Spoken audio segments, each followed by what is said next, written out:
5 seconds.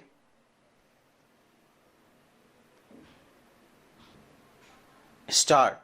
The writ petition filed under Article 32 of the Constitution seeks directions for the formulation of gender-neutral guidelines and legislation governing the filing of domestic violence and harassment complaints.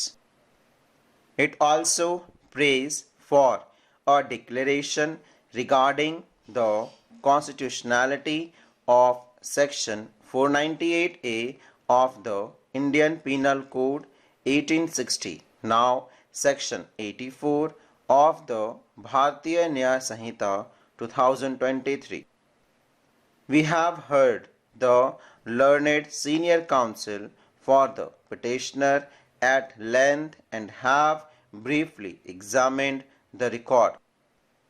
Notwithstanding the vehement submission advanced, we are not inclined to entertain the petition or grant any of the reliefs sought therein. In this regard, we are of the considered view that the impugned provisions do not warrant judicial interference.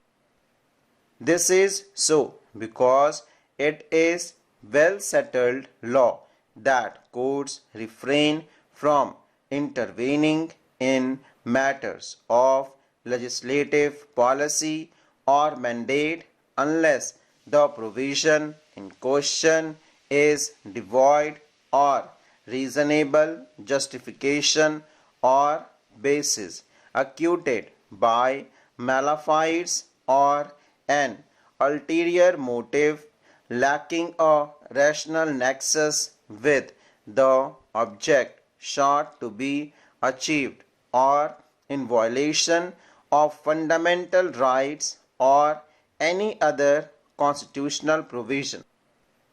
Section 498A of the Indian Penal Code was in fact introduced by the legislature through the Criminal Law Second Amendment Act 1983, Act 46 of 1983 with effect from 25/12/1983. The enactment of this provision was prompted by the widespread and deeply entrenched exploitation of women through traditional practices such as the dowry system.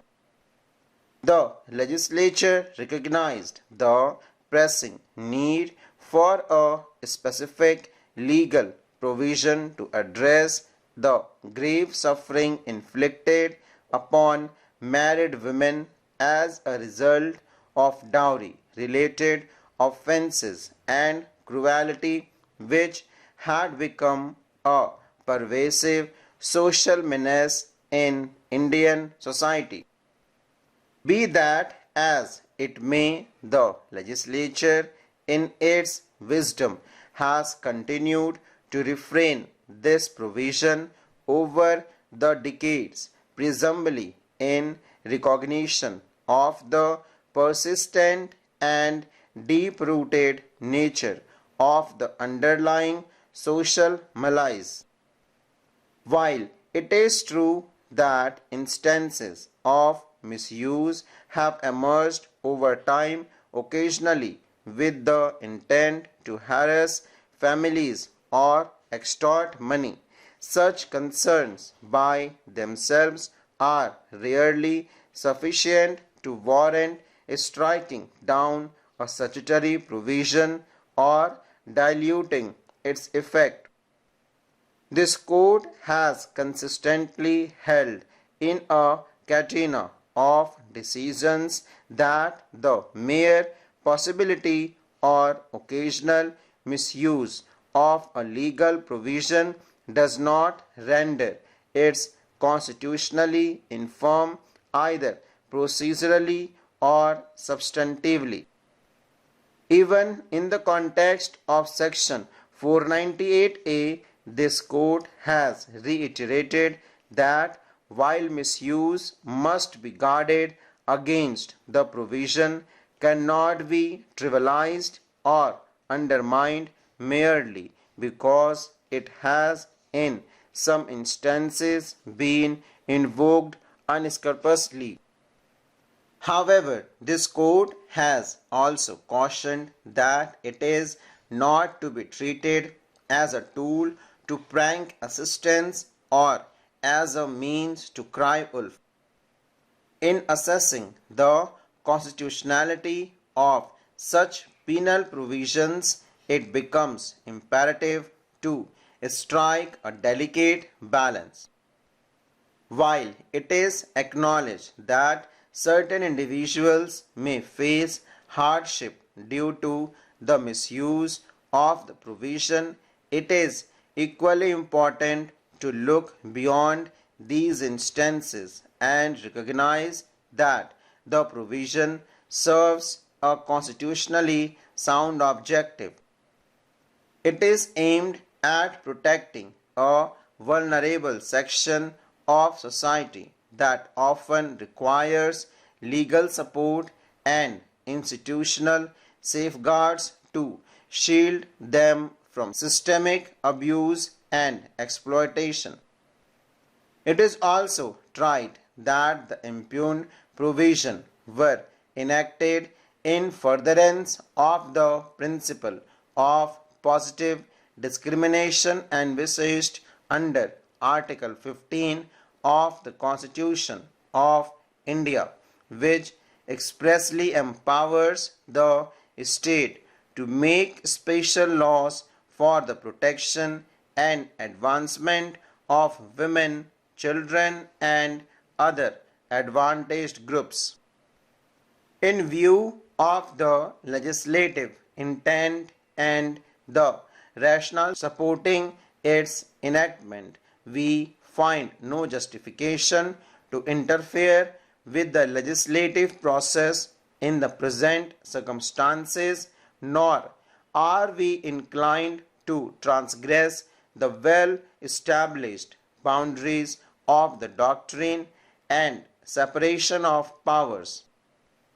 In view of the foregoing, the contention that the said provision violates Article 14 of the Constitution of India is wholly misconceived that without merit.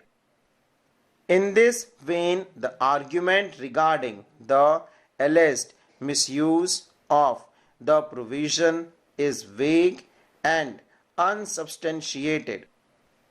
No definitive opinion on such claims can be rendered in the exercise of this court's writ jurisdiction under Article 32 of the Constitution.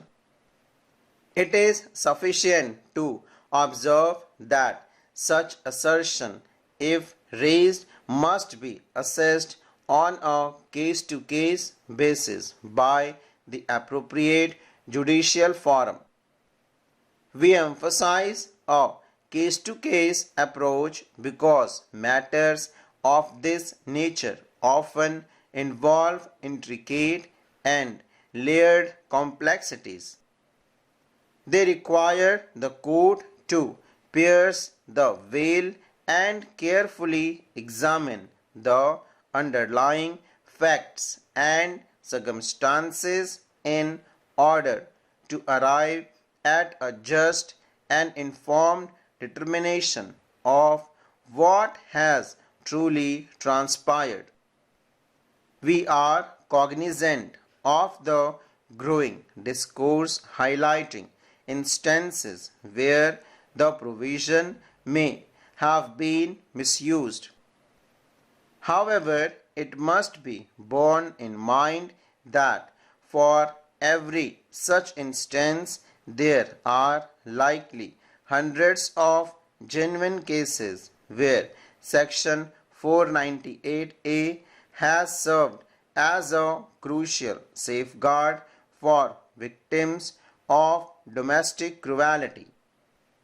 We are also aware that certain unconscionable individuals emboldened by the rising fervor to dismantle such protective provisions have gone so far as to publicly share videos depicting the exchange of dowry, an act not only unlawful but also indicative of the entrenched nature of the very evil this provision seeks to combat. Full stop.